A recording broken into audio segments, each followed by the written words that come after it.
안녕하세요, 크리스탈입니다. 요즘 ESG에 대한 기사가 정말 많이 보이는데요. 도대체 ESG가 뭐길래 주식시장에서 이토록 주목을 하고 있는 걸까요? 우선 ESG에 대한 정의를 가볍게 알아보고 갈게요. ESG는 환경, 사회, 지배구조의 영어 앞글자만 따서 만든 건데요. 즉, 기업을 평가하는 비재무적인 기준 중에 하나입니다.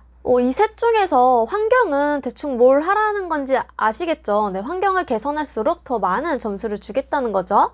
그런데 S와 G는 좀 애매한 부분이 있는 것 같습니다. 도대체 어떤 부분을 말하는 걸까요? 먼저 S, 사회 항목에는 인적 자본, 제조물 책임, 이해관계자 문제 등이 여기에 포함이 됩니다. 이 밖에도 지역사회에 기여를 얼마나 하고 있는지, 정규직과 비정규직의 비율은 어떠한지, 인권적인 문제는 없는지, 이런 것들을 다루는 게 사회 항목이에요. 지배구조 항목은 기업이 얼마나 투명하게 운영하고 있는지를 본다고 이해하시면 되는데요.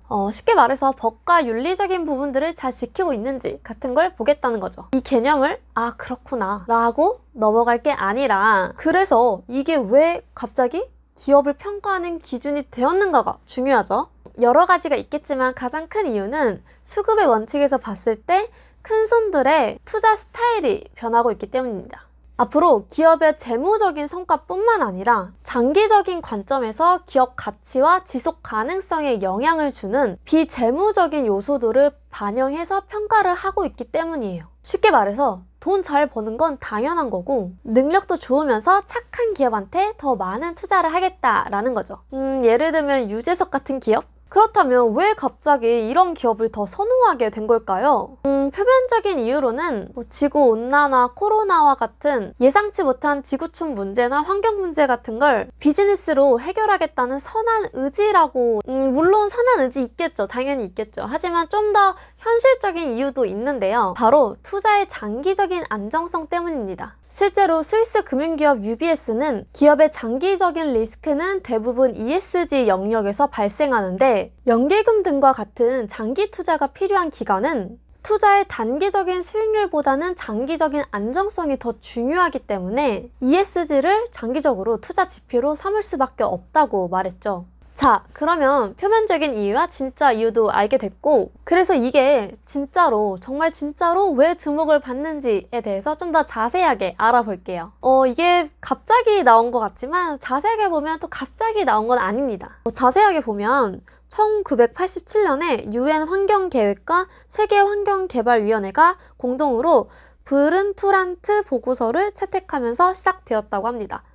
이름이 너무 어렵네요. 이 보고서가 왜 시작점이 되었냐면요. 바로 여기서 지속 가능 발전이라는 걸 제시를 했는데요. 여기서는 이거를 좀 되게 어렵게 정의를 했는데, 쉽게 말해서 앞으로 지구가 지금처럼 환경을 그렇게 크게 신경 쓰지 않고 개발에만 계속 집중을 하다 보면 환경 파괴 같은 그런 문제들을 많이 발생시키기 때문에 지금부터라도 미래를 생각해서 좀 착하게 개발을 하자, 이런 내용이 담긴 건데요. 그래서 이 보고서를 시작으로 지금까지 계속해서 ESG에 대한 이야기를 나눴다고 하는데, ESG 관련 상품은 왜 하필 2020년부터 급상승하기 시작한 걸까요? 어마어마한 유동성, 그리고 주식 강세장 등의 복합적인 이유가 있겠지만, 개인적으로는 파리기후 협약이 불씨를 당겼다고 생각합니다. 파리기후 협약이란 2020년 이후의 기후변화에 어떻게 대응할 건지 국제적으로 약속한 내용들이 담긴 협약인데요. 앞에 파리라는 이름이 붙은 이유는 큰 의미는 없고요. 그냥 파리에서 이 협약을 채택했기 때문에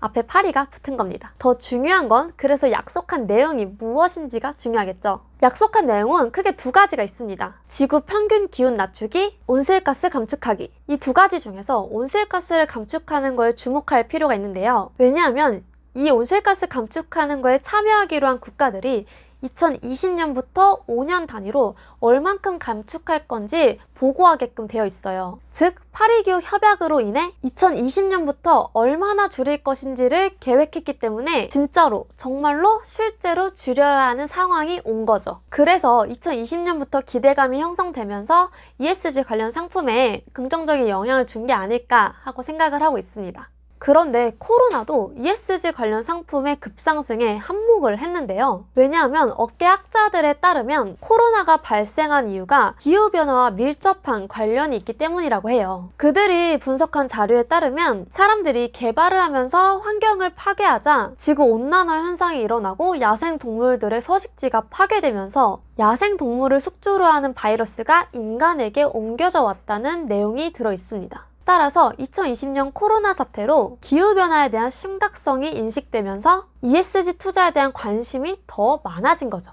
그런데 여기서 갑자기 트럼프가 나와서 찬물을 끼얹습니다. 파리 기후협약? 지구온난화 방지?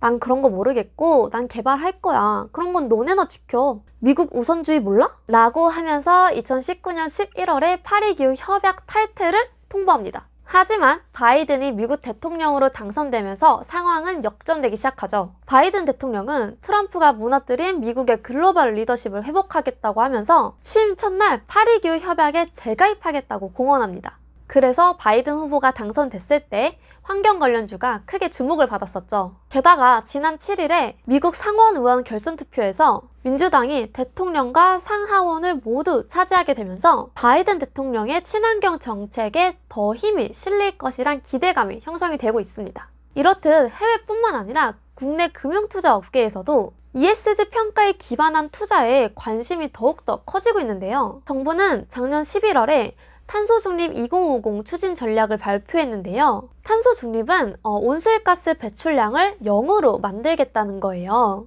그런데 온실가스 우리 아까 앞에서 한번 들어봤죠? 네, 바로 파리기후 협약의 두 번째 내용이죠. 온실가스 감축하기, 이거랑 바로 연결이 됩니다. 이렇듯 온실가스 감축에는 전 세계가 노력하고 있는 부분인데요. 실제로 2016년에 파리기후 협약 발효 이후 유럽연합뿐만 아니라 아시아 국가에서도 탄소 중립 선언을 이어갔습니다. 뿐만 아니라 국민연금은 지난해 11월 2021년에 ESG 투자에 강화할 뿐만 아니라 2022년에는 ESG 평가 기반으로 투자하는 걸 자산의 50%까지 확대하겠다고 발표했습니다. 게다가 금융투자협회에서는 올해 신년사에서 ESG 관련 상품을 출시하는 지원을 올해 과제로 제시했어요. 심지어 5대 금융지주 회장님들도 올해 신년사에서 ESG를 경영 핵심 키워드로 제시했습니다. 이렇듯 현재 전 세계적으로 환경에 많은 관심을 가지면서 기업들 입장에서는 ESG가 하면 좋은 게 아니라 반드시 해야 되는 거로 변하고 있습니다. 이에 따라 ESG 펀드에 유입되는 유동성도 커지고 있는 추세죠. 특히 큰 손들의 자금이 커지고 있다는 게 긍정적인 신호인데요. 실제로 딱 1년 전인 2020년 1월에 세계 최대 자산운용사 블랙록 CEO 레리 핑크는 주요 기업 CEO들에게 이러한 내용이 담긴 서한을 보냈다고 해요. 너네 앞으로 재무적인 성과뿐만 아니라 ESG 성과도 같이 발표해. 안 해? 그럼 나도 투자 안 해. 네, 여기까지 ESG란 도대체 무엇이고 왜 주목을 받고 있는지에 대해서 자세하게 알아봤는데요. 제가 이렇게 좀 자세하게 다룬 이유는 그냥 남들이 좋다고 해서 기사에서 좋다고 해서 단순히 그런 이유로 투자하기보단 정확히 ESG가 무엇이고 어떠한 배경으로 주목을 받고 있는지 이 정도는 좀 알고 투자를 하셨으면 좋겠다는 마음에 이렇게 설명을 드리게 되었습니다. 다음 편에서는 ESG 관련 ETF 상품을 알아보고 어떠한 기준으로 분석을 해야 되는지 살펴볼게요. 2편에서 만나요. 안녕!